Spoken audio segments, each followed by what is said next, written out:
कमर गर्दन सीधी, आंखें कोमलता से बंद।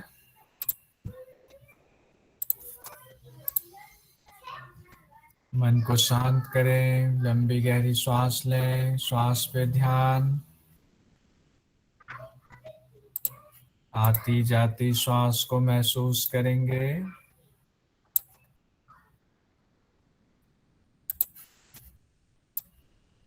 3 बार पवित्र ओम का जाप, 3 बार शांति। लंबी गहरी श्वास लेकर शुरू करेंगे।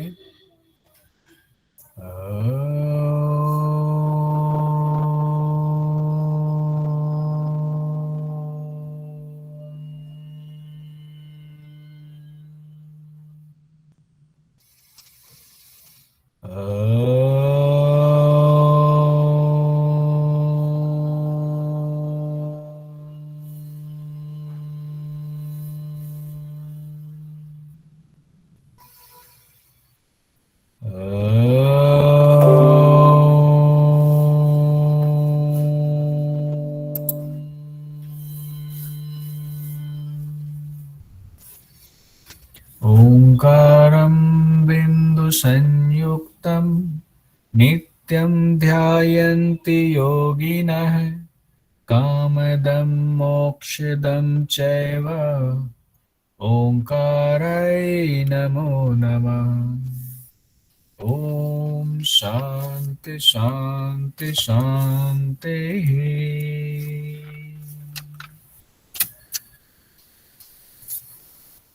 दोनों हथेलियों का कप बनाते हुए आंखों के ऊपर रखें, अंदर ही आंखें खोलें, पलकें झपकाएं, धीरे धीरे हाथ वापस। रिलैक्स। आज हम लोग उज्जयी प्राणायाम से शुरू करेंगे। इससे पहले हम लोग सूर्य भेदी प्राणायाम तक कर चुके हैं।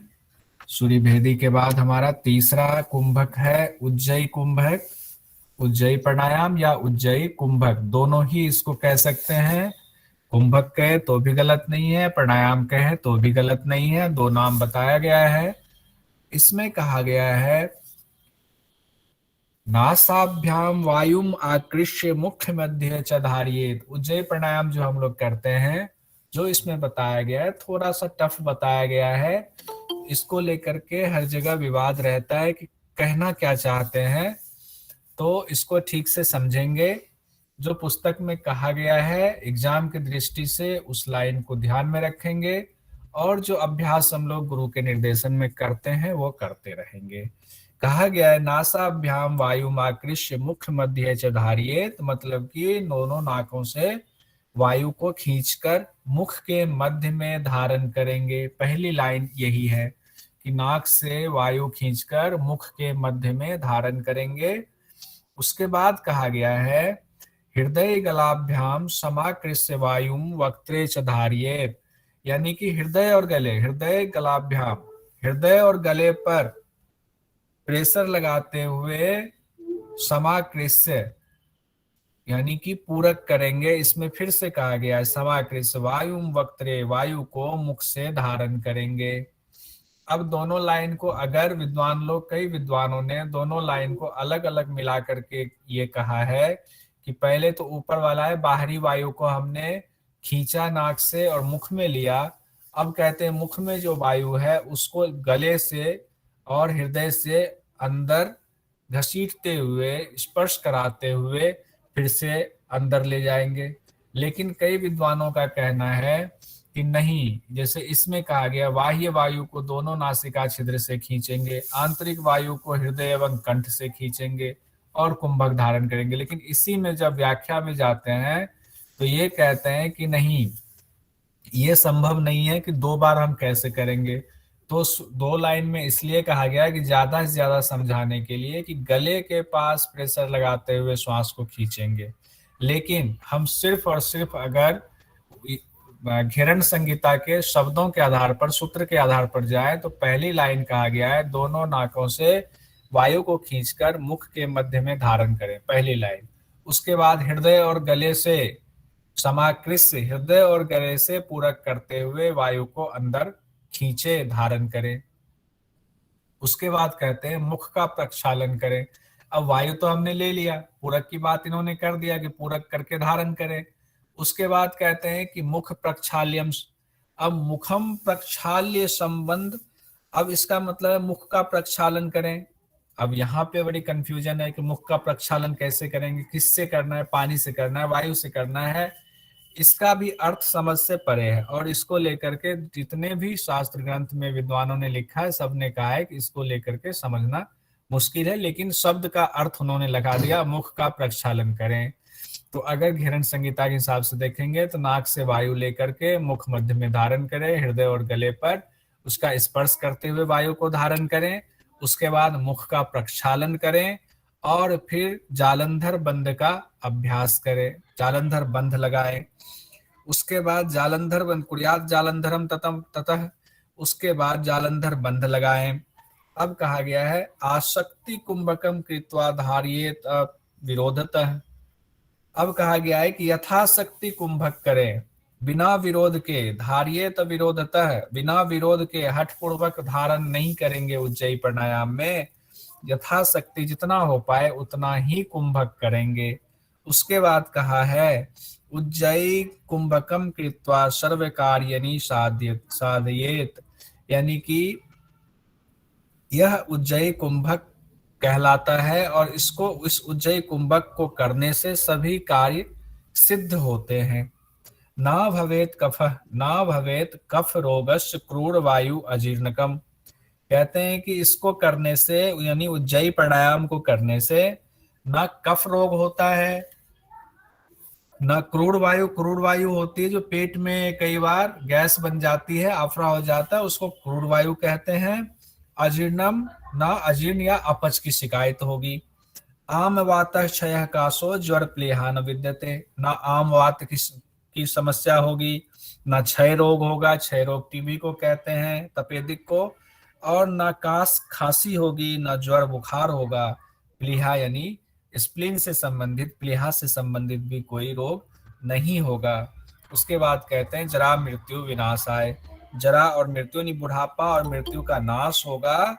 च उज्जयी साधित नरः, जो व्यक्ति, जो मनुष्य, जो योगी इसको साध लेगा उज्जयी प्राणायाम को, उसके इतने फायदे होंगे। तो इसमें 3 लाइन में, 4 लाइन में जो बताया गया है, इसको घेरण संहिता के हिसाब से एग्जाम की दृष्टि से ही इसको देखेंगे, नहीं तो करना बड़ा मुश्किल है। जब विद्वान लोग नहीं समझ पाए तो हमारे आपके बस का नहीं है, लेकिन हम शब्द का अर्थ आराम से लगा सकते हैं कि दोनों नासिका से वायु को खींचेंगे और मुख के मध्य में धारण करेंगे, हृदय और गले पर भी उसका स्पर्श होना चाहिए, इस तरह से वायु धारण करें। अब कहा गया है मुखम प्रक्षालन, उसके बाद मुख को का प्रक्षालन करेंगे और जालंधर बंद लगाएंगे। उसके बाद कहते हैं कि आसक्ति, आसक्ति वाली बात कही गई है, आसक्ति कुंभकम, यानी कि यथाशक्ति, आसक्ति की सेवा अर्थ है यथाशक्ति कुंभक करेंगे, बहुत ज्यादा, धारियेद अविरोधतः, बिना विरोध पूर्वक इसको करेंगे। यही हमारा उज्जयी प्राणायाम है। बाद में हम लोग इसको अभी देखते हैं एक बार फिर से, उसी तरीके से करेंगे पिछली क्लास की तरह। अभी आगे तब तक छोटा छोटा प्राणायाम है, ये सब हम लोग एक बार देख जाते हैं। अब कहा गया है अगला है शीतली प्राणायाम। शीतली प्राणायाम में कहता है कि जिह्वा वायुम आकृष्य उदरे पूरियेत स्लाइड गुरुजी जी, स्लाइड आपका उज्जयी प्राणायाम का आ गया है, आपका कुछ टेक्निकल प्रॉब्लम होगी, तो मैंने 2 सिस्टम खोला है, दूसरे पे मैं चेक कर रहा हूँ, शीतली ही आ रहा है, तो आप एक बार अपना सिस्टम चेक कर लीजिए। शीतली प्राणायाम में कहा गया है जिह्वा वायुम आकृष्य उदरे पूरियेत शनैः, यानी शनैः मतलब धीरे धीरे, जिह्वा वायुम आकृष्य, जीभ के द्वारा वायु को अंदर खींचे और पूरा पेट भर ले। कहते हैं शीतली प्राणायाम में जिह्वा के द्वारा वायु को खींचते हुए पूरे पेट को भर ले। वायु कैसे खींचना है? शनैः, धीरे धीरे वायु खींचना है। उसके बाद कहते हैं दूसरी लाइन में क्षणं च कुंभकम कृत्वा नासाभ्याम रेचयेत पुनः। कहते हैं कुछ क्षण, कुछ देर, कुछ क्षण कुंभक करने के बाद दोनों नाकों से फिर रेचन कर दे, रेचक कर दे। बस इतना ही है शीतली प्राणायाम, बस 2 ही लाइन में जो हम लोग करते हैं। अभ्यास उसी तरीके से कहा गया है, लेकिन इसमें एक लाइन उदर शब्द का इस्तेमाल कर दिया गया है कि उदर में भर लें शीतली प्राणायाम में। इसका बस एग्जाम की दृष्टि से ध्यान रखेंगे। उसके बाद कहता है सर्वदा साधियेद योगी शीतली कुंभकम शुभम। जो इसका इस शीतली प्राणायाम का सदा अभ्यास करे, योगी लोग सर्वदा साध्य, योगी लोग सदा इसका अभ्यास करे, ये कल्याणकारी यानी शुभ शीतली प्राणायाम है, कल्याणकारी शीतली कुंभक है। यहाँ पे कुंभक शब्द का इस्तेमाल किया, इसीलिए प्राणायाम और कुंभक, कहीं शीतली कुंभक आए तो कुंभक का मतलब सिर्फ कुंभक से मत जाना, कुंभक का मतलब घेरन संहिता में पूरा प्राणायाम है। उसके बाद कहा गया अजीर्ण कफ कफ पित्तम च नैव तस्य प्रजायते। अजीर्ण, कफ और पित्त ये रोग कभी नहीं होता है शीतली प्राणायाम करने वालों को। अजीर्ण, कफ, पित्त कभी नहीं होगा शीतली प्राणायाम करने वालों को। इसको भी हम लोग बाद में एक बार फिर से दोबारा जब करेंगे सब लोग याद करेंगे साथ साथ। हम लोग पांचवें प्राणायाम पे आते हैं, पांचवें कुंभक पे आते हैं, ये है भस्त्रिका कुंभक। भस्त्रिका में कहा गया है भस्त्रिका लोहकाराणां यथा क्रमेण समव्रते। स्लाइड आ रही है ना? जी सर आ रही है। अच्छा, मुझे लगा लाइट तो नहीं चली है। नहीं, ठीक है। भस्त्रिका लोह कारणं यथा क्रमेण समव्रते।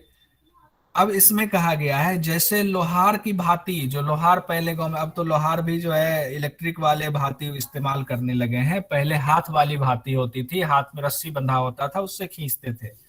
कहते हैं जैसे लोहार की भांति क्रम पूर्वक चलती है, यथा क्रमेण समव्रते, क्रम पूर्वक भ्रमण करती है ऊपर नीचे, तथा वायुम च नासाभ्याम उभाभ्याम चालियत सने। कहते हैं उसी प्रकार को वायु से, नाक से ऊपर करे नीचे करे, और चालिए शनै धीरे धीरे चलाए। नाक से ऊपर नीचे तो करे लोहार की भांति की तरह, लेकिन चालियत शनै यानी कि धीरे धीरे करें, वायु को ऊपर नीचे धीरे धीरे करना है। एवं विंशति वारम चकृत्वा कुर्यात च कुंभकम, 20 बार करने के बाद कुंभक करे, यानी कि बहुत ज्यादा, बहुत सारे लोग 5-5 मिनट 10-10 मिनट तक कर लेते हैं भस्त्रिका, उसके बाद कुंभक लगाते हैं। वो नहीं करना है। घेरन संहिता के हिसाब से कहा गया है लोहार की भांति की तरह नाक से वायु ले छोड़े धीरे धीरे, लेकिन कितनी बार? 20 बार, विंशति वारम। तो सवाल आ जाता है यहाँ पे घेरन संहिता में जो भस्त्रिका प्राणायाम बताया गया उसमें कितनी बार श्वास लेना है? तो 20 बार श्वास लेना है।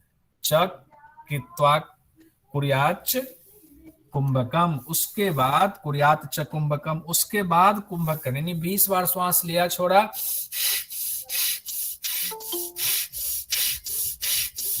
इस तरह, उसके बाद हम कुंभक का अभ्यास करेंगे। 20 बार करने के बाद कुंभक का अभ्यास हमने किया। तदंते चालियेद वायु पूर्वोक्तम च यथाविधि, फिर उसी प्रकार पूर्व की भांति वायु को चलाएंगे। तो एक बार तो हमने क्या, फिर कुंभक किया। कुंभक कितनी देर तक करना है इस बारे में कुछ नहीं लिखा हुआ है, सिर्फ लिखा है 20 बार करने के बाद कुंभक करें। बट ऑब्वियस है कि जब कुंभक कर रहे हैं तो फिर हम रेचक भी करेंगे। उसके बाद दूसरी, ये इसलिए कहा गया है, दूसरी लाइन में कहा गया है तदंत चालियेद वायु पूर्वोक्तम च यथाविधि, यानी कि पहले जो विधि, यानी अभी जो विधि किया है उसी तरीके से, यानी पूर्व की भांति फिर से वायु को चलाए। यानी कि भस्त्रिका प्राणायाम एक से ज्यादा बार कहा गया। अब कितनी बार कहा गया वो देखिए। त्रिवारम साधिये देनंग भस्त्रिका कुंभकम सुधि, यानी कि सुधि को, सुधि मतलब यहाँ हुआ जो अच्छे ज्ञानी योगी है, योग साधक हैं, उनको 3 बार जो प्रयुक्त विधि बताई गई है 3 बार इस भस्त्रिका प्राणायाम का अभ्यास करना चाहिए। इसीलिए कई जगहों पर भस्त्रिका प्राणायाम 3 बार ही कराया जाता है। कुछ चीजें यहाँ से ली गई हैं। कई जगहों पे 20 से 25 बार ही भस्त्रिका प्राणायाम का जो ऊपर नीचे श्वास लेने की क्रिया 20 से 25 बार कराते हैं और फिर कुंभक लगवाते हैं, और ये प्रक्रिया 3 पार्ट में करते हैं। उसके बाद कहा गया ना च रोगम ना च क्लेशम आरोग्यम च दिने दिने, कहा गया कि ना तो उनको कोई रोग होगा भस्त्रिका प्राणायाम करने वालों को, ना कोई क्लेश होगा, और दिन प्रतिदिन उसके शरीर में आरोग्यता बढ़ती जाएगी, नहीं शरीर निरोगी होता चला जाएगा। ये हमारा भस्त्रिका प्राणायाम भी यहाँ कंप्लीट हुआ।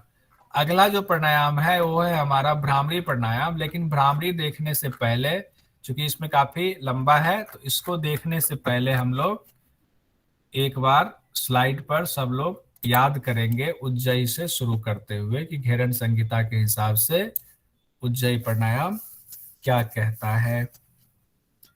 तो पहले किन्हीं को सवाल है तो पूछ लीजिए, फिर हम लोग एक साथ करते हैं।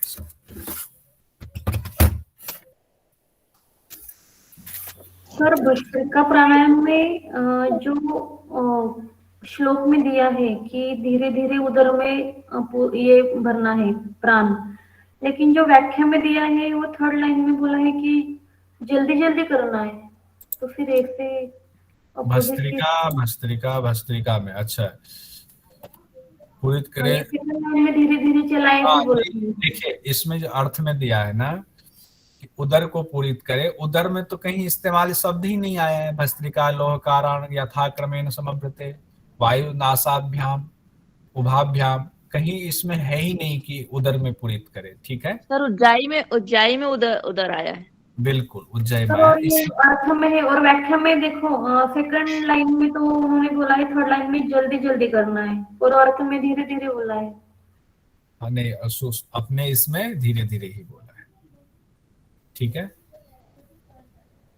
धीरे धीरे ही बोला है, तो हम घेरन संहिता के हिसाब से धीरे धीरे ही करेंगे, कहेंगे, मतलब जानकारी के लिए। अब हम लोग सबसे पहले उज्जयी प्राणायाम पर आते हैं।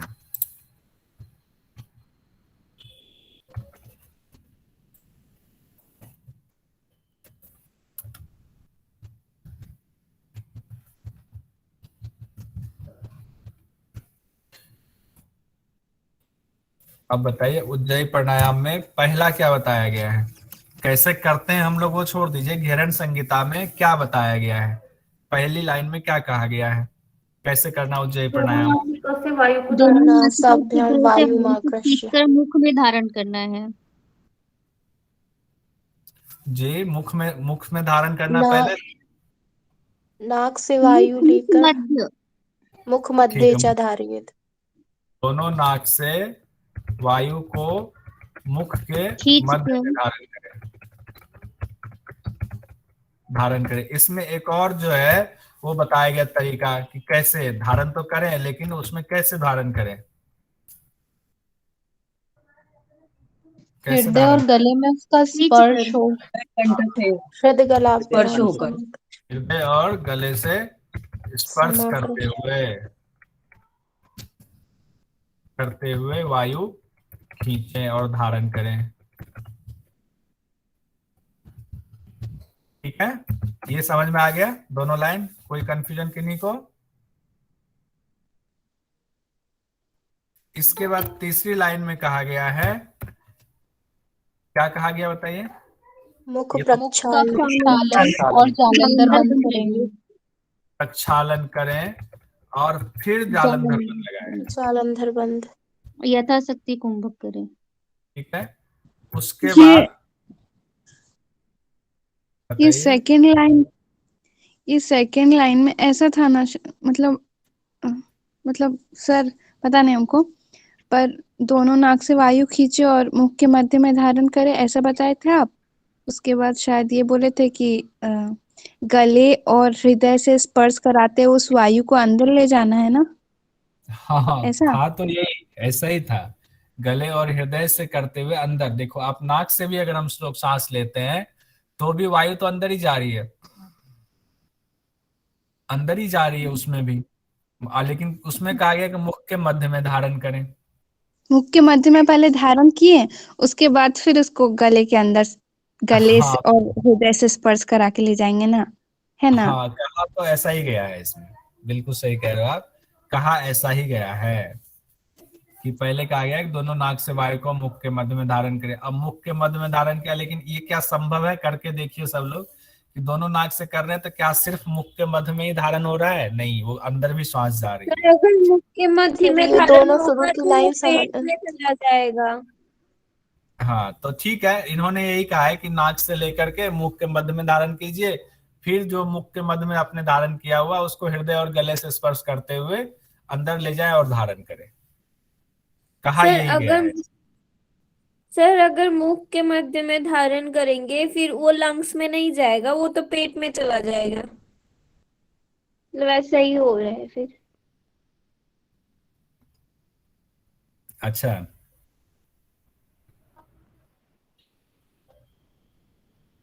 अब क्या करें बताइए। हाँ तो क्लियर नहीं हो रहा सर ये शुरू की 2 लाइन का अर्थ। अर्थ तो ऐसा ही कहा गया है, और ये हम आप नहीं, एक बहुत सारे विद्वान जो है ना इसमें कंफ्यूज है, इसलिए हम लोग इसको एग्जाम की दृष्टि तक रखते हैं कि जी दोनों सर के वायु को ये मुख के मध्य में धारण करें, हृदय सर और पर ये गले से। सेकंड वाला लाइन हृदय और गले से स्पर्श करते हुए वायु खींचे और धारण करे, ये थोड़ा सही नहीं लग रहा, पता नहीं, आई डोंट नो, ऐसा है ना सर? कहा ऐसा दोनों, हृदय, पहला है कि दोनों नाक से वायु को खींचे और मुख के मध्य में धारण करे, फिर हृदय और गले से स्पर्श कराते हुए उस वायु को अंदर ले जाए, ऐसा होना चाहिए ना शायद? हाँ होना यही चाहिए, उसमें ऐसा ही होना चाहिए, लेकिन उसके अगर शब्द देखें, उन्होंने लिखा है हृदय गलाभ्याम समाकृष्य, यानी कि हृदय और गला से श्वास को अंदर खींचें और वायुम वक्त्रे च धारियेत, और वायु को मुख से धारण करें। कैसे संभव है? सर ठीक है, प्रक्षालन का मतलब क्या हुआ? मुख का हाँ प्रक्षालन मुख का करें। प्रक्षालन करें, इस बारे में भी लोगों जो कोई भी इस बारे में क्लियर नहीं बताते। मुख का प्रक्षालन के सबने कहा जैसा लिखा वैसा ही लिख दो, मुख का प्रक्षालन करें। मुख का प्रक्षालन के बारे में किसी ने भी क्लियर नहीं लिखा हुआ है, किसी भी पुस्तक में नहीं लिखा है मुख का प्रक्षालन करें क्यों लिखा हुआ है। इसीलिए उज्जय प्राणायाम जो गहन संहिता में लिखा है उसको लेकर थोड़ा कंफ्यूजन बना हुआ है। सर ये बड़ा ही सिंपल है, हम लोग बेकार में इसमें उलझ रहे थे। जैसे हम लोग उज्जयी करते हैं वैसे ही करने से हो रहा है, ऐसे ही जैसे बोला गया है। जैसे हम लोग नॉर्मली उज्जयी करते हैं वैसे ही अगर कर रहे हैं तो यही तो आ रहा है। अब मुख का प्रक्षालन है ना बीच में, तो वो समझ नहीं से सर, प्रक्षालन नहीं, प्रक्षालन को छोड़ के सर जो पहली 2 लाइन है वो हाँ क्लियर आ रहा है इसी में। ठीक है, कोई बात नहीं, कोई नहीं। अब कहा गया है उसके बाद कितनी देर तक कुंभक करें बताइए। यथाशक्ति। यथाशक्ति कुंभक करेंगे, और उसके साथ इसमें एक और चीज जोड़ा है, हठ पूर्वक नहीं, विरोध नहीं करेंगे, मतलब बहुत ज्यादा जोर नहीं लगाएंगे, जोर नहीं लगाना है कुंभक करने में, ठीक है। विरोध पूर्वक कुंभक नहीं करना है, जबरदस्ती रोके हुए हैं, जबरन नहीं रोके रखना है, ठीक है। यहां तक कोई दिक्कत?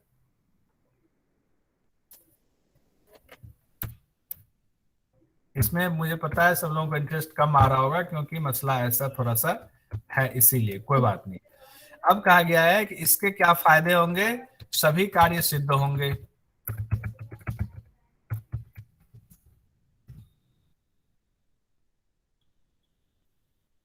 सभी कार्य सिद्ध होंगे, ना कफ रोग होगा और ना क्रूर वायु होगा और ना ही अजीर्ण। कार्य सिद्ध होते मीन्स क्या होता है? सभी कार्य, सर्व कार्य यानी साधियेत, सभी कार्य, जो भी कार्य आप सोचेंगे सब सिद्ध होगा। जो कार्य आप, जिस कार्य में कहते हैं जिस काम में हाथ लगाते हैं उसमें सिद्धि मिल जाती है, वो काम हो जाता है, वो काम अच्छे से पूर्ण हो जाता है, इसका अर्थ वही हुआ, सभी कार्य सिद्ध हो जाते हैं। वो योगी जो काम करना चाहता है उसकी सिद्धि मिल जाती है उसको। अब कहा गया है कफ क्रूर वायु अजीर्ण ये रोग खत्म होते हैं। उसके साथ ही क्या कहा गया है, आम वात की समस्या खत्म होती है और क्षय रोग नहीं होता है, काश यानी खांसी नहीं होती है, ज्वर बुखार नहीं होता है, और क्या प्लीहा, प्लीहा को क्या कहते हैं, स्प्लीन होता है। स्प्लीन, स्प्लीन कहाँ पे होता है? पैंक्रियास के तरफ। पैंक्रियास। हाँ पैंक्रियाज के पास होता है। जरा मृत्यु, जरा मतलब बुढ़ापा। जरा और मृत्यु भी इससे खत्म होती है। इतना जो है हमारा उज्जय प्राणायाम कंप्लीट हुआ। इतना भले ये आप सवाल उठा सकते हैं कैसे करना है, ये समझ में नहीं आया, लेकिन जो लिखा है वो सब तो समझ गया। एग्जाम की दृष्टि से तो सब लोग लिख देंगे, सब समझ जाएंगे कि नहीं ये बहुत सिंपल है, कोई दिक्कत नहीं है। अब अगला अभ्यास हमारा है शीतली प्राणायाम का। शीतली प्राणायाम बताइए कोई। जिह्वा से वायु आकृष्य करना। जिह्वा के द्वारा वायु को खींचना है। जिह्वया वायुमाकृष्य चोदरे पुरीच्छने क्षणं च कुंभकं कृत्वा नासाग्र। अपनी भाषा में बताइए, ये आसान है। जिह्वा से धीरे वायु धीरे वायु को वायु को खींचना जिह्वा है। से खींचते हुए पेट में भरें। कितना है, पेट भरना है। धीरे धीरे उदर खींचना में है। भरना है। अच्छा, धीरे धीरे भी खींचना है, धीरे धीरे खींचना है। चलिए ये भी लिख दिया। उदर में भर लिया, पेट में भर लिया। उसके बाद कितनी देर क्षण तक भर कुंभक करना है? कुंभक। रेचक कुछ देर कुंभक, करके उसके बाद कुंभक। क्षण भर यानी कुछ देर कुंभक। कुंभक करके रेचक कर देना है। दोनों नासिका से रेचन करना है। ठीक है, थोड़ी देर कुंभक करके दोनों नासिका से, नासाभ्याम कहा गया है, दोनों नासिका से रेचक कर दिया। ठीक है, बस हो गया। ये धीरे धीरे खींचना नहीं लिखा है शायद भैया। नहीं लिखा शनई होगा। लिखा है। पूरी ये छनई। है, धीरे धीरे है, पूरा ये छेनई। हाँ, धीरे धीरे है, धीरे धीरे। अच्छा, धीरे खींचना है। सन मतलब धीरे खींचना है, बहुत तेज नहीं खींचना है। ऐसे खींचना तेज नहीं है, सिंपल लेना है, धीरे से। कहते हैं इसको करने से ये सभी योगियों को सर्वदा साधिये योगी सदा अभ्यास करें, इसका साधना करें इसकी, क्योंकि ये शीतली कुंभक शुभ कहा गया है। शीतली कुंभक को ये कल्याणकारी कहा गया है। एक सेकंड। एंड इसे शुभ कहा गया है। साथ में कौन सा रोग नहीं होगा? अजीर्ण अजीर्ण कफ पित्त। अजीर्ण कफ पित्त का रोग नहीं होगा। गुरुजी, ये बताएं।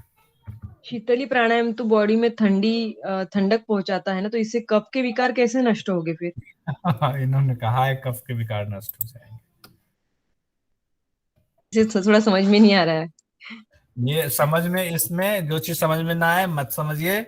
इसमें घेरन ऋषि ने जो कहा है बस वही करना है, उसी को लिखना है एग्जाम की दृष्टि से। ठीक है, करने के बाद ही समझ में आएगा उसको। इसमें और कुछ नहीं करना है। सर अजीर्ण मतलब वही बुढ़ापा? नहीं, इनडाइजेशन। इंडाइजेशन। अपच। सर फिर ये तो वात वात के इसमें आएगा क्या? नहीं ना, अजीर्ण। क्या कह रहे हैं? अजीर्ण वात वात रिलेटेड ही आएगा ना, वात पित्त। अजीर्ण तो आप कहाँ बात से कर सकते हैं, वो आफरा नहीं होता है कि खाना ठीक से नहीं पचता है, उसके लिए अजीर्ण कहा गया। और कफ और पित्त भी रोग कहते हैं नहीं होगा। हो सकता है कि शीतली करने से कफ पित्त रोग नहीं होता होगा। पित्त रोग तो, पित्त तो शांत होता है, एक कफ को लेकर थोड़ा सा आप करिए कंफ्यूजन है। तो हो सकता है जब ऋषि मुनि कह रहे हैं तो ऐसा एक, जब हम लोग शुरू से अभ्यास करें तो हो सकता है इसका भी फायदा हो।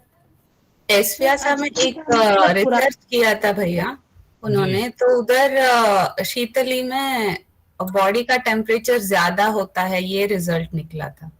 अच्छा, शीतली करने के बाद। हाँ, वो रिसर्च पेपर है एक। देखिए अब रिसर्च पेपर में ये आया हुआ है, इसीलिए ऋषि मुनियों पे तो सवाल हम लोग उठा ही नहीं सकते। पित्त के लिए तो फिर वो हानिकारक है ना?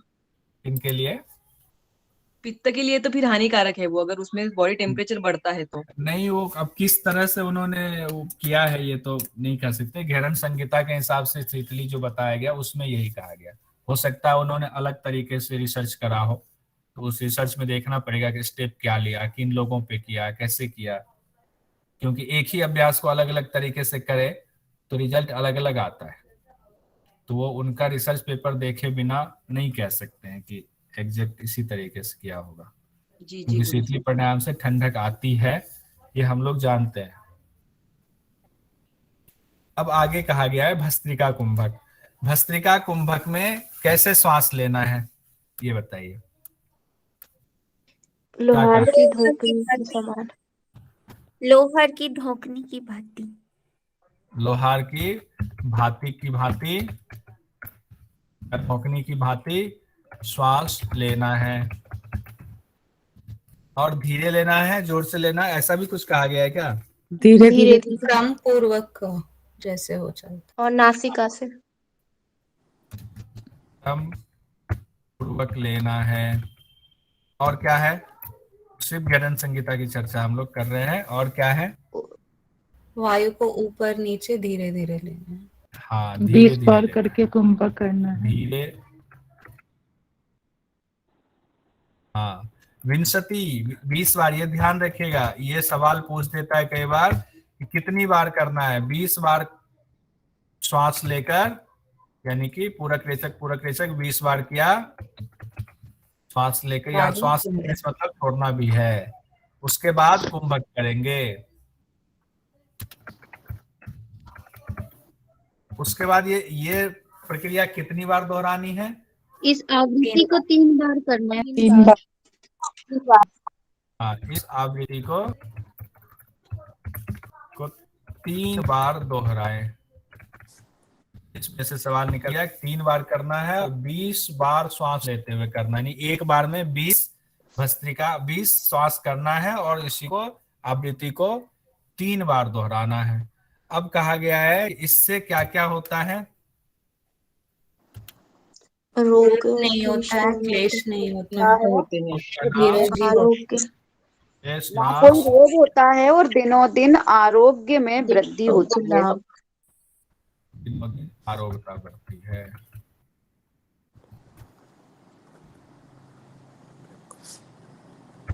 ठीक है, इतना हमारा भस्त्रिका। हम सिर्फ इसके हिसाब से देख रहे हैं गहरन संगीता में क्या कहा गया है। अब अगला प्राणायाम हम लोगों का है भ्रामरी प्राणायाम। अब भ्रामरी को समझने की कोशिश करते हैं। अब तक जो भ्रामरी प्राणायाम हम लोग करते आए थे, इसमें उसके मुकाबले बिल्कुल अलग बताई गई हैं। तब हम लोग कहेंगे कि भ्रामरी तो हम लोग अलग करते थे, ये क्या कह दिया है इसमें। तो भ्रामरी प्राणायाम देखिए, बिल्कुल डिफरेंट भ्रामरी प्राणायाम गहरन संगीता में बताई गई हैं। गहरन संगीता में कहा गया है कि इनका माइक खुला हुआ बंद कर लें। गहरन संगीता में कहा गया है अर्धरात्रे गते योगी जंतुनांग शब्द वर्जिते। कहते हैं आधी रात को, योगियों को आधी रात को, जब जीव जंतुओं के शब्द भी वातावरण से नष्ट हो जाए, ना जीव जंतुओं के भी कोई आवाज नहीं आ रही है, उस समय अर्धरात्रि को योगी उठे और क्या करे, कर्णोपिधाय हस्ताभ्याम कुर्यात, यानी कि दोनों कानों पे हाथ, दोनों कानों को हाथ से बंद कर ले। कुर्यात पूरक कुंभकम, और पूरक करते हुए कुंभक कर ले, यानी कि दोनों कान बंद कर लेना है, पूरक करके फिर कुंभक कर लेना है। अब इससे क्या होगा, फिर से देखिए, आधी रात को कब? जब सारे जीव जंतुओं की आवाज बंद हो जाती, कहते हैं उसके लिए एक शब्द इस्तेमाल किया गया है, यहाँ कहा है शब्द वर्जित, जब शब्द भी ना है, कहते हैं ना निशब्द रात, हम लोग इस्तेमाल करते हैं, निशब्द रात थी, मतलब एक शब्द भी आवाज नहीं आ रही थी कहीं से कुछ भी। ऐसी जब स्थिति हो जाए अर्धरात्रि को, उस समय योगी को पूरक कुंभक करके दोनों कानों को हाथ से बंद कर लेना चाहिए। उसके बाद कहा गया है कि शृणुयाद दक्षिणे करने नादम अंतर्गतम शुभम। कहते हैं जब ऐसा करते हैं, यानी दोनों कानों को हाथ से बंद कर लेते हैं पूरक कुंभक करके, तो उस समय हमें दाहिने कान से नाद सुनाई देने लगता है, कल्याणकारी शुभ नाद सुनाई देने लगता है। अब क्या नाद सुनाई, कौन सी आवाज सुनाई देने लगती है? यहाँ नाद की चर्चा आ गई है, नादम नादम। ध्यान देखिए, नाद शब्द इस्तेमाल इसलिए कर रहा हूं कि लास्ट में एक जगह कंफ्यूजन है, उस कंफ्यूजन को नाद से दूर करेंगे। तो नाद सुनाई देने लगती है, किस कान से सुनाई देती है? सवाल आता है कि भ्रामरी प्राणायाम में नाद किस कान से सुनाई देती है गहरन संगीता के हिसाब से? दाहिने नाक से। मन ही मन सब लोग 2 बार 4 बार बोल लीजिए क्योंकि यही सब सवाल अभी जो याद कर ले, बहुत सारे लोग कहते हैं हमें पीडीएफ भेज दो, हमें नोट्स भेज दो। दूसरों का नोट्स मत लीजिए, यहीं पे कोशिश कीजिए, 4 बार रिपीट कीजिए शब्द, अपने आप वो याद रहेगा आपकी मेमोरी में। और खुद से बनाइए तो एक बार लिखा भी चला जाएगा, तो आप भूल ही नहीं सकते। तो एक तो इसमें सवाल आ जाता है कि भ्रामरी प्राणायाम घिरण संहिता के हिसाब से कब करना चाहिए, कब करना चाहिए बताइए? अर्धरात्रि। हाँ, हाँ, जब निशब्द रहे, कोई आवाज ना आए, उस समय दोनों कान को पूरक कुंभक करके बंद कर लेना चाहिए। फिर हमारे दाहिने कान से, राइट ईयर से नाद सुनाई देने लगता है, कल्याणकारी नाद। अब उसमें सीक्वेंस बताया गया है कि कैसे कैसे नाद सुनाई देता है। कहा गया कि पहले पूरक कुंभक करना चाहिए या कर्ण को बंद कर, कान को बंद करना चाहिए? कहते हैं कर्ण पिराय, दोनों हाथों से कान को बंद कर ले और फिर कुर्यात पूरक कुंभकम, पूरक कुंभक करे। अगर इसको संस्कृत में उल्टा भी कर दे तो पूरक कुंभक करे, दोनों कान बंद कर ले। ये सीक्वेंस है, इसमें देख लेते हैं एक बार जो आपने पूछा है। ठीक है, कोई बात नहीं। अपने हाथों से दोनों कानों को बंद करके पूरक कुंभक करना चाहिए। इन्होंने इसी सर सीक्वेंस हाथों से मतलब ये क्लियर नहीं बताया गया कि कौन सी उंगली से या फिर कैसे? नहीं का, ये नहीं कहा। हस्ताभ्याम, दोनों हाथ से कान को बंद कर ले। कान को बंद करने में जैसे भी आपको वो उचित लगे या कान पूरी तरह बंद हो जाए वैसे कहा गया है। इसमें ये नहीं कहा गया कि उंगलियों से बंद करें या अंगूठे से बंद करें। हस्ताभ्याम कहा गया है, नहीं दोनों हाथ से कर्ण को बंद कर ले, दोनों कर्णों को। ठीक है, उंगलियों का नहीं बताया गया इसमें एग्जैक्ट। तो अब जो नाद सुनाई देगा दाहिने कान से, राइट ईयर से, वो कौन सा नाद सुनाई देगा? तो कहा गया है प्रथमम झिल्लिक नादम, तो उसको कहते हैं झिझिर नादम, झिल्ली का नादम, यानी कि पहले झिंगुर की आवाज आएगी। तो इसमें कई बार सवाल पूछ लेता है कि भ्रामरी प्राणायाम घिरण संहिता के हिसाब से सबसे पहले कौन सी आवाज सुनाई देती है? अब 4 आवाज आपको दे देगा, आप कंफ्यूज हो जाओगे। कंफ्यूज नहीं होना है। कौन सी आवाज आएगी? झिंगुर की आवाज, या हो सकता है झिल्ली का नाद सुनाई दे। तो झिल्ली का नाद या झिंगुर की आवाज में से जो भी शब्द रहेगा वहां हम दोनों में से कोई एक ही रहेगा, या तो झिल्ली का देगा संस्कृत का या झिंगुर की आवाज देगा। तो जो आएगा हम उसको देंगे। तो पहला शब्द तो याद कर ही लीजिए, झिंगुर की आवाज सुनाई देगी, झिंगुर की आवाज सुनाई देगी। 5 बार सब लोग मन में रट लीजिए कि सबसे पहले भ्रामरी प्राणायाम में झिंगुर की आवाज सुनाई देगी। च वंशी नादम ततः परम, उसके बाद वंशी नाद सुनाई देगा, वंशी की ध्वनि सुनाई देती है झिंगुर की आवाज के बाद।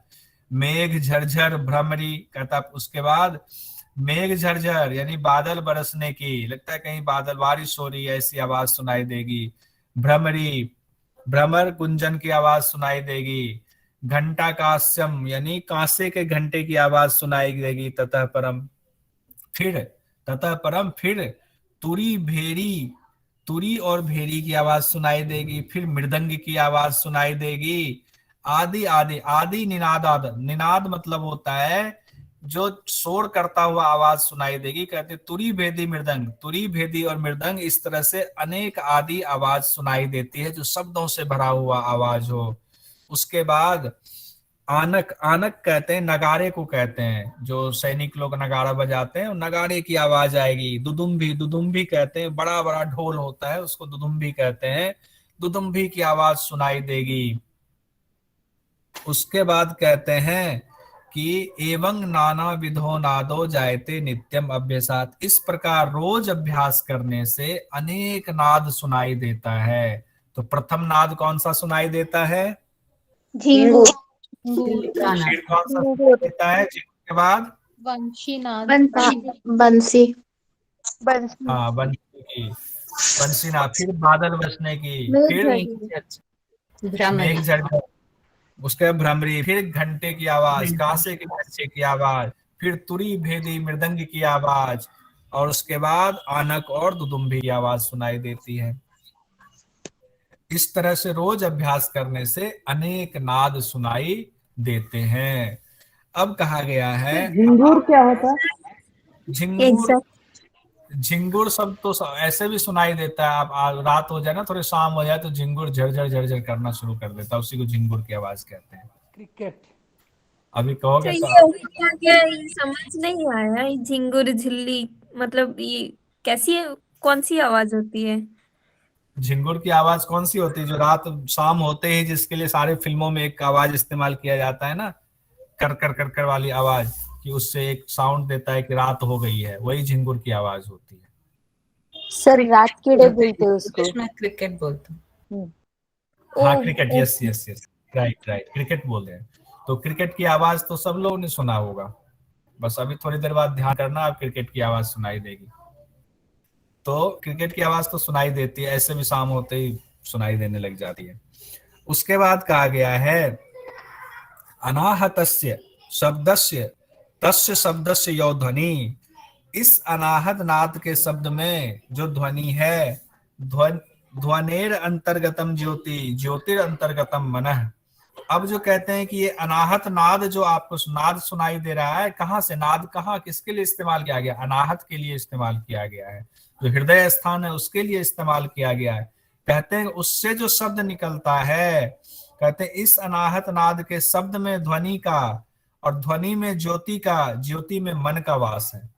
अब यहाँ पे कहा गया है इस अनाहत नाद से जो शब्द निकल रहा है, ध्वनि निकल रही है, शब्द निकल रहा है, उसमें ध्वनि का और ध्वनि में ज्योति का, ज्योति में मन का वास है।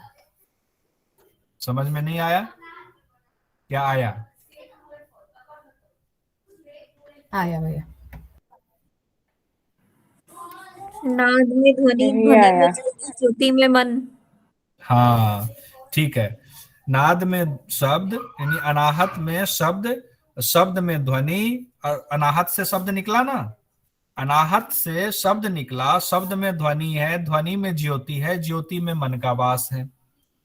उसके बाद कहते हैं तन मनो विलियम याति तद विष्णु परम पदम परम मादम, यानी कि परम पदम, यानी कि मन का लय हो जाता है। यानी इस तरह से ज्योति में मन का वास है, यानी कि मन जो है उसको विलय कर देना है, मन का लय कर देना है। और जब मन लय हो जाता है तो यह विष्णु का, यही विष्णु का परम पद है। कहते हैं जब नाद और मन सब एक हो जाता है, यानी कि जो आपके अनाहत से जो नाद आपको सुनाई देती है ब्राह्मी प्राणायाम में, अब उसके अलावा कोई आवाज नहीं सुनाई देती है, तो उसमें जब आप लय हो जाते हैं पूरी तरीके से, वो आवाज जैसे सीक्वेंस में बताया गया वैसे ही सुनाई देने लग जाता है, तो यही विष्णु का परम पद कहा गया है। जब तन मन सब लय हो जाता है, ठीक है, और आपको उसके सिवाय कुछ नहीं रह जाता है। उसके बाद कहा गया है एवं भ्रामरी संसिद्धि समाधि सिद्धि आपनोयात। कहा गया यही भ्रामरी सिद्धि है जिससे समाधि की सिद्धि होती है। कहते हैं भ्रामरी की सिद्धि हो गई तो समाधि की सिद्धि आपनोयात, अपने आप हो जाती है, क्योंकि आपके नाद से आवाज आने लगती है, नाद आपका एक्टिव हो जाता है। उसके बाद अब जो है सवाल आता है, वो यहां से सवाल आता है, इसको भी देखिएगा। जपात अष्टगुणम ध्यानम, ध्यानम अष्टगुणम ततः तपसो अष्टगुणम। यहाँ गानम लिखा हुआ, लेकिन गानम नहीं होगा, ये गारंटी के साथ कहता हूं। कैसे, वो आपको बताता हूं। अभी गानम पढ़ता हूं। गानम गानात परम नहीं। अब देखिए इन्होंने कहा है जप से 8 गुना ध्यान प्रभावकारी होता है। जप से, जपात अष्टगुणम ध्यानम, जप से 8 गुना ध्यान, ध्यानम ध्यानाद अष्टगुणम तप, ध्यान से 8 गुना तप में प्रभावकारी है, तप में फायदा होता है। यानी जप से 8 गुना ज्यादा ध्यान, ध्यान से भी 8 गुना ज्यादा तप, तपसो अष्टगुणम गानम। अब तप से 8 गुना ज्यादा गान, और गान से श्रेष्ठ कुछ भी नहीं। अब बताइए गान यहाँ कहाँ से आ गया? सर नाद आएगा ना इधर, यहाँ नाद आएगा। चर्चा नाद की हो रही है, तो बट ऑब्वियस है नाद को ही ये सर्वोपरि बताएंगे कि नाद से सर्वोपरि कुछ नहीं है। तो गानंग जो है, इसलिए भी मैं ये कह रहा हूँ कि गानंग नहीं होगा। कई पुस्तकों में गानंग की जगह नादम शब्द का इस्तेमाल किया गया है। तो इसीलिए अगर, अब देखिए हम लोग स्टूडेंट हैं, अब दो पुस्तक में अलग अलग लिखा हुआ है, एक जगह गान लिखा है, एक जगह नाद लिखा है। तो हम क्यों ना ऐसा करें कि अगर नाद की जगह गान आता है तो हम गान पे टिक लगाएंगे। ध्यान रखिएगा, हमें बिल्कुल टेक्निकल होना है, हमें कंफ्यूज नहीं होना है। और अगर गान की जगह नाद है तो हम नाद पे लगाएंगे। ठीक है, जितना तेज वो बनेंगे उतना तेज हमें भी बनना होगा, तभी हम क्लियर करेंगे नेट जेआरएफ को। तो क्या हुआ, जप से 8 गुना ध्यान, ध्यान से 8 गुना तप। तो ऐसे जप ध्यान तप ऐसे याद कीजिएगा, जप ध्यान तप और उसके बाद नाद, यानी जप से 8 गुना ध्यान, ध्यान से 8 गुना तप, तप से 8 गुना नाद होगा। तो नाद को सर्वोपरि बताया है कि नादान तत्परंग नहीं, यानी नाद से श्रेष्ठ कुछ भी नहीं है। अब गान से श्रेष्ठ का यहाँ मतलब ही नहीं बनता था। तो अभी हम लोग भ्रामरी प्राणायाम को पहले चेक कर लेते हैं कि कैसे जो है भ्रामरी प्राणायाम किया गया है, क्योंकि ये जरूरी है। इससे सवाल आते हैं भ्रामरी प्राणायाम से, तो इसको किसी और में मिक्स नहीं करके इसको पहले क्लियर कर लेते हैं। सब लोग भागीदारी निभाइए, क्योंकि हम लोग एग्जाम की दृष्टि से कर रहे हैं। अब बताइए, भ्रामरी प्राणायाम में सबसे पहली बात क्या कही गई है? अर्धरात्रि। इस तरह से कब अभ्यास करें? तो सबसे पहले कौन सा है? आधी रात, अर्धरात्रि। जब सभी जीव जंतु जब शांत सभी जंतुओं के शब्द, जब सारे जीव जंतुओं के शब्द बंद हो जाए, बंद हो जाए। इसी को हम लोग कहते हैं ना निशब्द रात, निशब्द रात।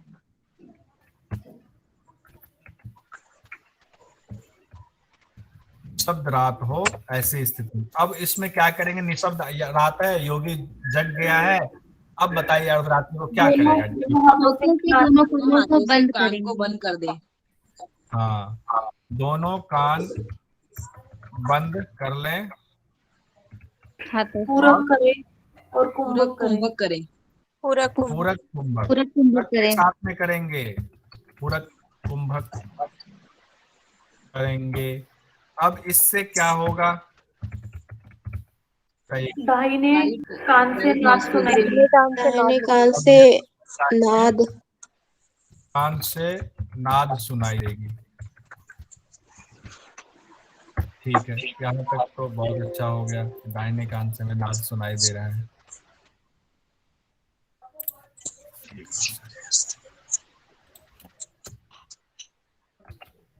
चलिए, दाहिने कान से हमें नाद सुनाई दिया। अब इसमें पहली नाद कौन सी सुनाई देगी? झिंगुर की। झिंगुर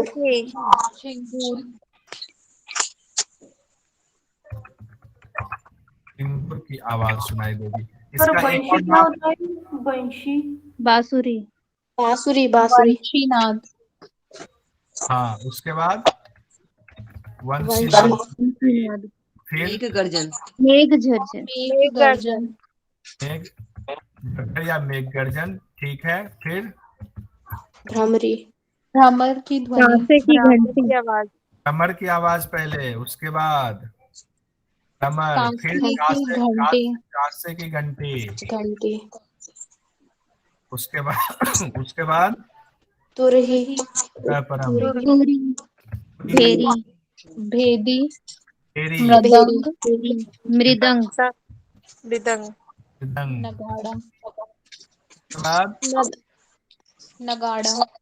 नगाड़ा। उसको आनक या नगारा दोनों कहते हैं। आनक या आप उसको नगाड़ा कह ले, नगारा। उसके बाद दुंदुभी को बड़ा ढोल भी कहते हैं, दुंदुभी। ये आवाज हमें सुनाई देगी। इस तरह से क्या कहा गया है इसमें? अब यही नहीं कि यहीं पे खत्म हो जा रहा है मामला, कहा गया कि नहीं, इस तरह से अनेक आवाज रोज अभ्यास करने से अनेक आवाज हमें सुनाई देने लगती है। ठीक है, अब उसके बाद क्या कहा गया है? अनाहत से जो ये नाद, ये शब्द निकलता है, उस शब्द में जो ध्वनि है, हाँ, ध्वनि को ज्योति, और ध्वनि में ज्योति का, शब्द में शब्द में क्या है? शब्द की ध्वनि, शब्द में ध्वनि, और ध्वनि से ज्योति, ध्वनि में ज्योति, ध्वनि में ज्योति, और ज्योति में मन, मन, मन का वास, यानी कि सब मन जो है एकदम लय हो रहा है। यानी मन जो है उस ध्वनि में ज्योति है, उस ज्योति में मन एकदम लय होता चला जा रहा है, मन का लय हो रहा है। यहाँ पे क्या कहा गया? मन का लय हो रहा है तो क्या हो रहा है? परम पद, विष्णु परम पद, भगवान विष्णु के परम पद की विष्णु परम पद की प्राप्ति होती है। विष्णु के परम पद की प्राप्ति होती है। तो ये सवाल आ मन की सकता विलय है होने से। कि सवाल आ सकता है कि भ्रामरी प्राणायाम से किसके पद की प्राप्ति होगी? तो विष्णु के परम पद की प्राप्ति होगी। ये सवाल आ सकता है, हम लोग इसका ध्यान रखेंगे। अब आगे क्या कहा गया है? आगे भी कुछ कहा गया है। समाधियों की सिद्धि होती हाँ, समाधि सिद्धि होती है। सिद्धि से अपने आप समाधि की सिद्धि, यही कहा गया है क्या? भ्रामरी सिद्धि से अपने आप समाधि की सिद्धि होती है, सिद्धि हो जाती है। अब जो मेन इंपॉर्टेंट चीज कहा गया है अष्टगुना वाला, वो जप से बताइए। 8 गुण, अब देखिए उसको देखिए, पहला है जप, दूसरा ऐसे याद करने के लिए पहला शब्द कौन 8 सा है? गुना उत्तम, पहला शब्द कौन सा है? जप का। जब से ध्यान, ध्यान के 8 बाद, गुना उत्तम, ध्यान के बाद, तप, ध्यान के बाद तप नाद से नाद। तो 4 ही शब्द आए हैं ना। ये चारों सीक्वेंस अगर हम याद कर ले, तप ध्यान, सॉरी, जप ध्यान तप नाद, जप ध्यान तपनाद, जप ध्यान तपनाद, ऐसे 10 बार हम मन ही मन बोल रहे तो हमारा हो जाएगा जप ध्यान तपनाद। तो कहें जप से 8 गुना ज्यादा ध्यान, ध्यान से 8 गुना ज्यादा तप, तप से 8 गुना ज्यादा नाद, यही होगा ना? जी सर। तो जी गुना 8।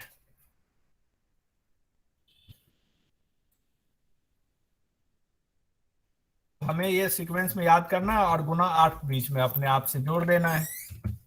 ठीक है, कहा गया है कि इससे श्रेष्ठ, यानी नाद को सबसे श्रेष्ठ बताया गया। नाद से श्रेष्ठ कुछ भी नहीं है इस तरह। नाद सर्वश्रेष्ठ है, नाद सर्वश्रेष्ठ है।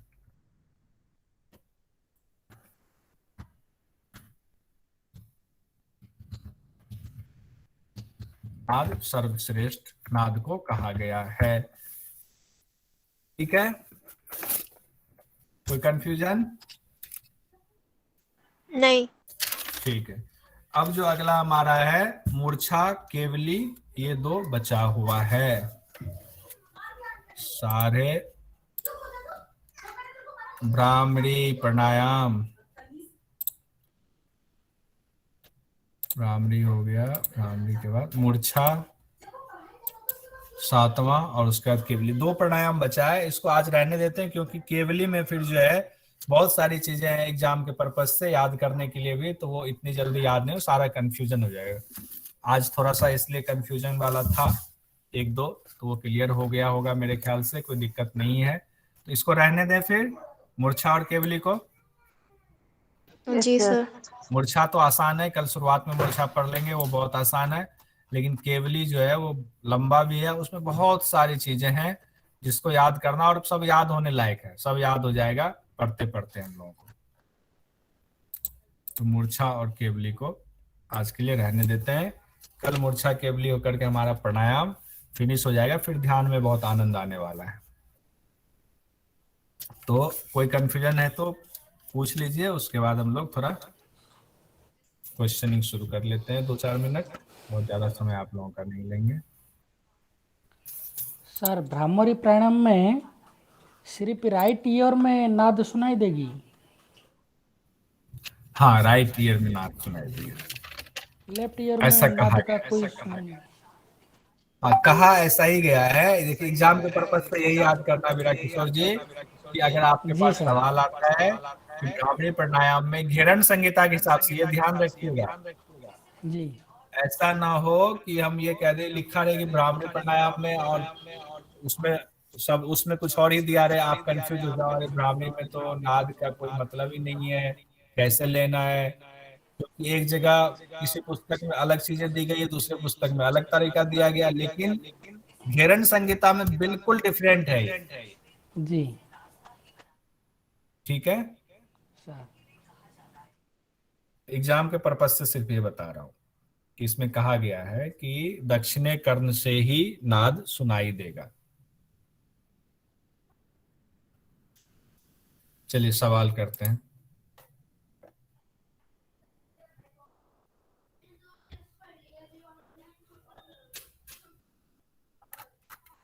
ठीक है, पहला है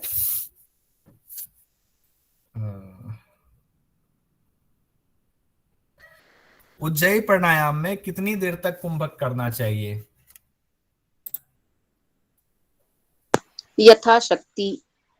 मैसेज में टाइप कीजिए रानी जी, मैसेज में। हाँ, पुष्पलता जी का यथाशक्ति, अदिति जी एज कैन एज पॉसिबल, बहुत अच्छा। श्रद्धा जी यथाशक्ति, भारती पटेल जी यथाशक्ति, बहुत अच्छा। हठपूर्वक नहीं, बहुत बढ़िया। आयुषी जी, इन्होंने दोनों चीज लिख दिया, यथाशक्ति, हठपूर्वक नहीं, बहुत अच्छा।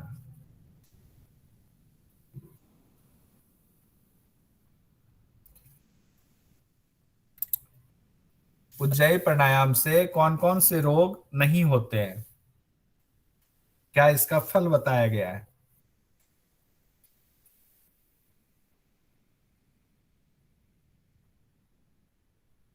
एक साथ लिखिए। आसक्ति,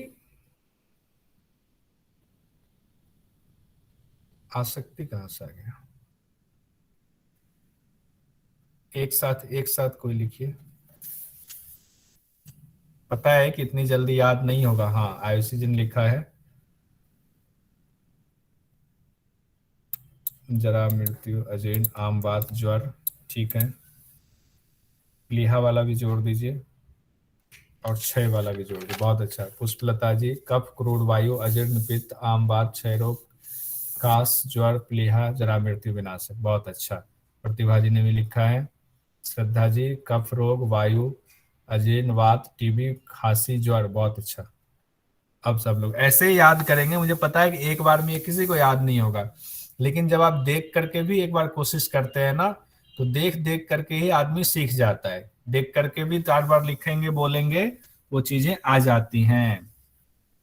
शीतली प्राणायाम में कितनी देर तक कुंभक करने का कहा गया है? कितनी देर तक कुंभक करें शीतली प्राणायाम में? क्षण भर। आयुषी जी क्षण भर, प्रतिभा जी, अदिति जी, पुष्पलता जी थोड़ी देर, क्षण भर, शरद जी क्षण भर, बहुत अच्छा, बढ़िया। रितु तोड़ी जी, सोनाली जी, श्रुति जी, बहुत बढ़िया, थोड़ी देर, क्षण भर। तो शीतली प्राणायाम में क्षण भर कहा गया है, शब्द ही इस्तेमाल किया गया है। अगर क्षण भर एग्जाम में आएगा तो हम क्षण भर लिखेंगे, और अगर एग्जाम में आएगा कुछ देर तो कुछ देर का हम इस्तेमाल करेंगे। तो हमें हर तरीके से तैयार रहना है।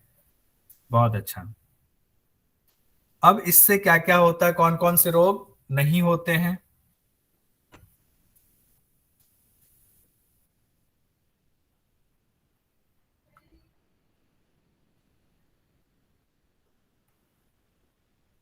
अजीर्ण, कफ, पित्त, हाँ। शरद जी ठीक है। शारदा जी, आयुषी जी अजीर्ण कफ पित्त, अदिति जी अजीर्ण कफ पित्त, ठीक है। प्रतिभा जी, वीरा किशोर जी, शुभ मंगलमय, शुभ मंगलमय, अजीर्ण कफ पित्त, हाँ। अपच कफ पित्त, रानी जैन जी, बहुत सर बढ़िया। मुझे एक बात पूछनी थी, अगर इंग्लिश में पेपर दे रहे हैं तो ये ऐसे हिंदी में वर्ड आएंगे अजीर्ण या हाँ, आ सकता है, इंग्लिश? वहां कुछ भी आ सकता है, बिल्कुल। वो अच्छा इंग्लिश में भी अजीर्ण ही देंगे वो। अगर हिंदी में अजीर्ण दे रहे हैं तो ऐसे ही देंगे। इसीलिए 2-2 करके, 3-3 करके हम लोग तैयारी कर लेते हैं। अजीर्ण भी कर लें, कफ पित्त कर लें, आफरा दे दिया तो आफरा कर ले, कफ को कफ ही देंगे, पित्त को पित्त ही देंगे, उसमें ऐसे ही लिख देते हैं इंग्लिश वाले में भी। भस्त्रिका प्राणायाम एक बार में कितना राउंड करें, कितनी बार करें? 20 बार। अदिति जी, सोनाली जी 20 बार, 20 बार। नाजनीन जी 20 बार। 20 की आवृत्ति कितनी बार करने के लिए कहा गया है? 20 आवृत्ति 3 बार, 3 बार। रितु जी, शारदा जी, सोनाली जी, तृप्ति जी, अदिति जी, पुष्पलता जी, प्रतिभा जी, आयुषी जी, बीरा किशोर जी, नीता साहू जी, अदिति कादियान जी, बहुत बढ़िया सब लोगों का।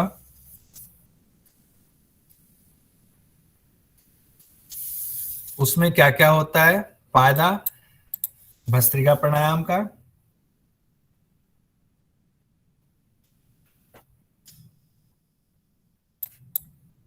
भस्त्रिका प्राणायाम का फायदा जो शास्त्र के हिसाब से, ऐसे नहीं कहेंगे कि लो बीपी ठीक हो जाता है। डिजीज फ्री क्लेश, ओके अदिति जी बहुत बढ़िया है। नो रोग नो क्लेश, दिन प्रतिदिन निरोग, बहुत बढ़िया आयुषी जी। इसमें 3 ही चीज कहा गया है, ना रोग होगा ना क्लेश होगा, प्रतिदिन आरोग्यता बढ़ेगी, बहुत बढ़िया। रोग नहीं, दिनों दिन आरोग्यता, क्लेश भी नहीं पुष्पलता जी, ना रोग ना क्लेश, दिन दिन आरोग्यता। प्रतिभा जी बहुत बढ़िया। रोग नहीं होगा, आरोग्यता बढ़ेगी, क्लेश भी नहीं होगा, दोनों चीज। रोग नहीं होगा, क्लेश नहीं होगा, क्लेश फ्री बीरा किशोर जी, ओके। रोग नहीं, क्लेश नहीं, दिनों दिन आरोग्यता बढ़ेगी। रितु जी नो रोग नो क्लेश। Neeta Sahu ji, Nazneen ji no disorder disease free state, ठीक है, बहुत बढ़िया। अब हम लोग मेन आते हैं इसमें भ्रामरी में। अब भ्रामरी प्राणायाम का याद कर लीजिए। भ्रामरी प्राणायाम कब करना चाहिए? पुष्पलता जी अर्धरात्रि, अदिति जी मिडनाइट, शारदा जी अर्धरात्रि, अर्धरात्रि रितु जी, सोनाली जी अर्धरात्रि, अर्धरात्रि। अर्धरात्रि को किस तरह की रात्रि होनी चाहिए उसके बारे में उस रात्रि की कुछ विशेषता बताई गई है। निशब्द रात, निशब्द रात रितु जी, निशा रात, नीतू जी अर्धरात्रि। जंतु सब वर्जिते, सवाहिते नहीं, शब्द वर्जिते, पुष्पलता जी निशब्द रात, निशब्द रात होनी चाहिए। अदिति कादियान जी बहुत बढ़िया। उसके बाद क्या करना है? दोनों कानों को कैसे बंद करना है? दोनों हाथों से, क्योंकि ये लिखा हुआ है हस्ताभ्याम, दोनों हाथों से बंद करना है।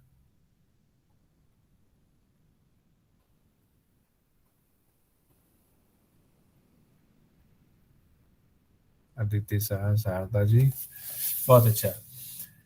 किस कान से नाद सुनाई देगा?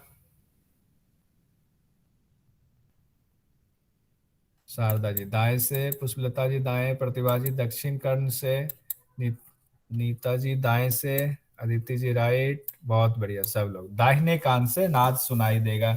सबसे पहली नाद कौन सी सुनाई देगी? उनका सबसे पहले आया, हाँ अदिति जी का, ठीक है। झिल्ली, झिंगुर, शारदा जी झिंगुर, ठीक है। प्रतिभा जी, भारती जी झिंगुर, अदिति जी, नीता साहू जी क्रिकेट, बीरा किशोर जी बहुत अच्छा। सबसे पहले जो आवाज आएगी वो झिंगुर की आवाज आएगी, क्रिकेट की आवाज आएगी। उसके बाद कौन सी आवाज आएगी? सर एक क्वेश्चन था। जी सर बताएं। ये बिहार स्कूल ऑफ योगा के बुक में झिंगुर को ग्रास हॉपर लिखा हुआ है, इज इट सेम? क्रिकेट बोला जाता है उसको, झिंगुर को ग्रास ऊपर तो नहीं, सलभ बोला जाता है ग्रास ऊपर को संस्कृत में। तो ग्रास ऊपर है उसको तो संस्कृत में सलभ बोला जाता है, जो सलभ आसन हम लोग करते हैं। अच्छा। ग्रास ऊपर तो वो हुआ। वो बिहार स्कूल ऑफ योगा वाले में कई शब्दों को ना थोड़ा सा है, मुझे लगता है मिसप्रिंट है क्या है, हालांकि पुस्तक बहुत अच्छी है, लेकिन कई जगहों पे इसको लेकर कंफ्यूजन है। सर जो ग्रासोपर है ना वो उतना आवाज नहीं करता है, लेकिन ये क्रिकेट ग्रासोपर एक ही प्रकार का है, लेकिन ये बहुत आवाज करता है, हाँ, ये बहुत आवाज करता है, क्रिकेट इसलिए बहुत आवाज उसको क्रिकेट बोला जाता है। अदिति जी ने कहा बंसी की आवाज सेकंड, बहुत बढ़िया प्रतिभा जी। उसके बाद ये झिंगुर के बाद बंसी की आवाज सुनाई देती है। बंसी मेघ, अब इन्होंने पूरा बता दिया पुष्पलता जी ने। बंसी मेघ, बाजे क्या लिखा हुआ है? मेघ झरझर, भ्रमरी घंटाकाश, तुरही भेरी, मृदंग दुदुम्भी। बहुत बढ़िया। सर ये घंटा काश्य का होगा कि घंटा के बाद काश्य का फिर से अलग आवाज आएगा? घंटा कासिंग एक साथ ही शब्द इस्तेमाल किया हुआ था। घंटा के उसमें कई जगहों पे है कि कांसे के घंटे की आवाज आती है, क्योंकि घंटा भी लोहे का होगा तो अलग आवाज आती है, कांसे के घंटे की अलग आवाज आती है। तो इस मामले में हर जगह लिखा हुआ है कि कांसे के घंटे की आवाज। Thank you sir. ठीक है। अच्छा, ध्वनि में किस चीज का वास होता है?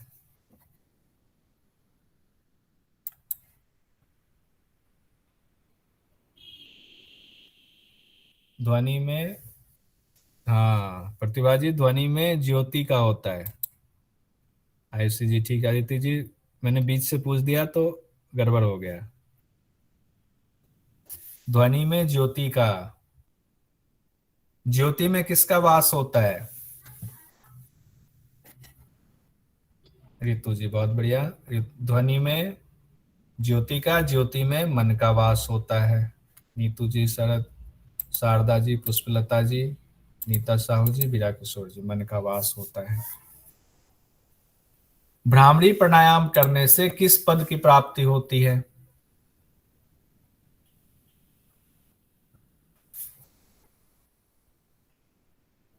विष्णु पद की, परम पद की। हाँ अब देखिए, ठीक है, यहीं पे दो चीज आ गया ना, विष्णु पद की और परम पद की। एग्जाम में देखिए, अगर विष्णु पद रहेगा और परम पद रहेगा, दोनों में से कोई एक रहेगा, तो यही दोनों में से किसी एक पर टिक लगाना है। या तो विष्णु पद की देगा, या परम पद की देगा, या विष्णु के परम पद की देगा। तीनों लाइन याद रखिए, तीनों में से कोई एक ही देगा। या तो तीनों एक साथ दे देगा कि विष्णु के परम पद की प्राप्ति होती है, विष्णु पद की प्राप्ति होती है, या परम पद की प्राप्ति होती है। जो भी दे, हमें घबराना नहीं है। विष्णु परम पद, पुष्पलता जी ने लिखा विष्णु परम पद की प्राप्ति होती। अगर सिर्फ परम पद दे दिया तो भी हम परम पद पे टिक लगाकर आएंगे एग्जाम के पर्पज से।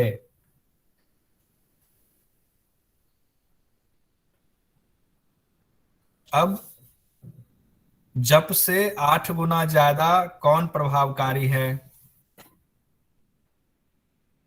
ध्यान। आयुषी जी, प्रतिभा जी, अदिति जी, सोनाली जी, शारदा जी, रानी जी, जप से ध्यान, बहुत बढ़िया। और ध्यान से 8 गुना ज्यादा तप। तप, प्रतिभा जी सबसे पहले, शारदा जी टीपी, बहुत बढ़िया, भारती पटेल जी तप तप, अदिति जी, आयुषी जी तप। और तप से 8 गुना ज्यादा नाद। नाद तो इसे लिख के बैठे हुए थे। अदिति जी सबसे पहले, रितु जी नाद, प्रतिभा जी, रानी जी, आयुषी जी नाद। और हाँ, पुष्पलता जी ने कंप्लीट लिख लिया। जब से 8 गुना ध्यान, ध्यान से 8 गुना तप, तप से 8 गुना नाद। नाद को सर्वश्रेष्ठ बताया गया है। बहुत अच्छा, नाद को सर्वश्रेष्ठ बताया गया है। यहाँ हमारा कंप्लीट होता है। तो आज की कक्षा यहीं पर समापन करते हैं। एक आदमी शांति पाठ करवा दीजिए। एस.एन. पांडे जी, आप शांति पाठ करवा देंगे? छोड़कर चले गए। आ जाइए, एक आदमी शांति पाठ करा दीजिए। कोई भी आइए अपनी इच्छा से। जी सर।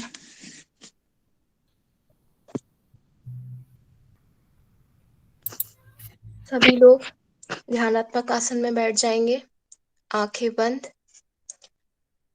सर्वे भवन्तु सुखिनः सर्वे सन्तु निरामयाः सर्वे भद्राणि पश्यन्तु मा कश्चित् दुःखभाग् भवेत्। ॐ शान्तिः शान्तिः शान्तिः। दोनों हाथों को आपस में रख करेंगे, आंखों पर और चेहरे पे लगाएंगे, धीरे से आंखों को खोलेंगे। धन्यवाद।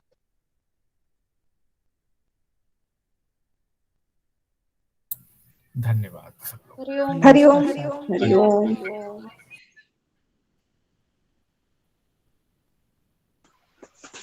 धन्यवाद सर, शुभ रात्रि। धन्यवाद रानी जी, धन्यवाद।